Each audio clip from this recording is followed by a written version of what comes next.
I'll be talking about a book I've always wanted to read. Have you ever wanted to grab your hands on simple, lightweighting, and easy to read books suitable for kids and teenagers?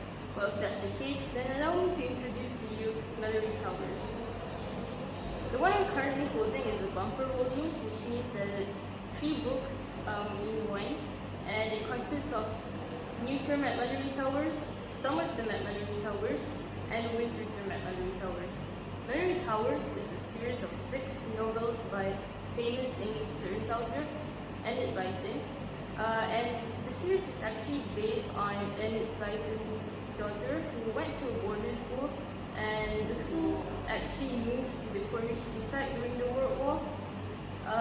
The series follows a protagonist, which is called Daryl Rivers, on her adventures and experiences in boarding school.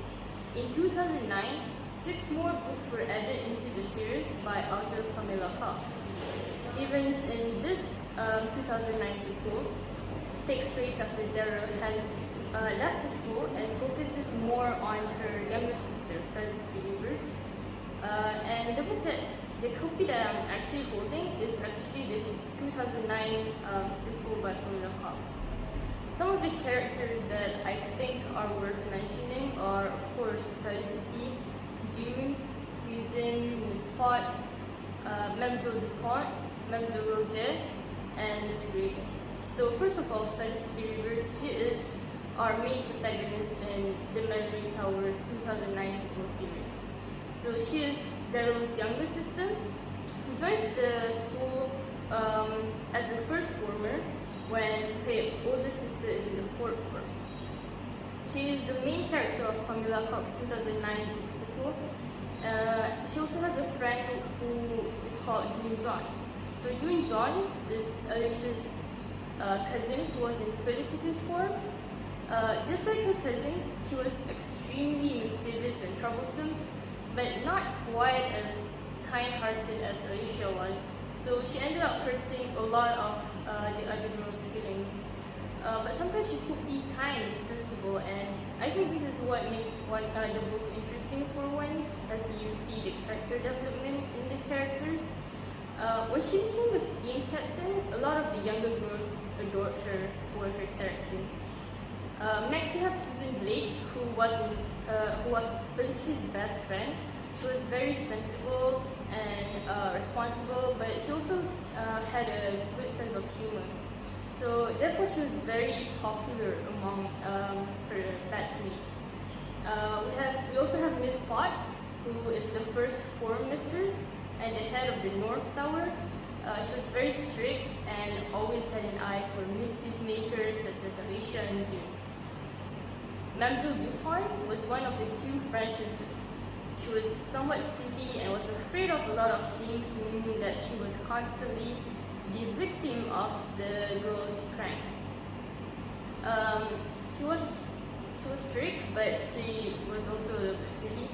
And although she had a very hot temper, she was still popular among the girls. Because of her great jolliness and good humor, she was again popular among the girls. Next is Mademoiselle Roger, which was the other of the 2 French mistresses. So she was as stern as Mademoiselle Dupont was, but she didn't care for jokes or tricks. Not many students dare to misbehave in her class, as she hands out really harsh punishments. Last but not least, we have our amazing headmistress, Miss Grading. She was very sensible and strict, but also kind and gentle. Every girl in the school was in awe of her. Now, as for the school, it has 4 towers that are 4 stories high. The kitchen, dining hall, and common rooms are all on the ground floor. Dormitories are on the 1st and the 2nd floors. Teachers' room and storages are on the top floor. The school forms a square with a courtyard in the middle. The sides of the school are 3 stories high. Between the west and the north tower, there are the classrooms. Between the north and the east towers are the stand and the headmistress room. Between the east and the south towers are the entrance, gym, assembly halls, labs, and art rooms. And the school also has a rose garden, stables, tennis courts, sport pitches, as well as an outside natural swimming pool. And in my opinion, this is the school of every girl's dreams. I think it's also worth mentioning that this series has a lot of adaptations, such as a stage musical, a TV series, and a German adaptation. Personally, I find Mallory Towers a series worth reading, even for young adults, because it's refreshing, it's simple, and well written. I feel like the simplicity of the plot, the childless suspense that gives you nostalgia, and the bond that the characters share is actually a very important thing that I'm glad Annie Blyton has added into her book. Friendship appears to be a common theme throughout the story, and I can see the characters bonding from complete strangers to becoming the best of friends.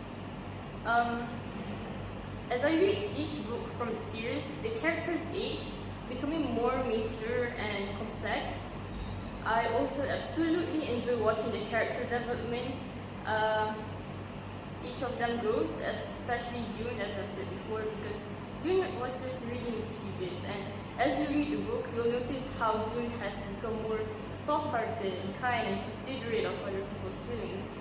I think what makes this series truly enjoyable, to me, was how it makes me ponder about my life and how it makes me feel like I should do the best for it as well.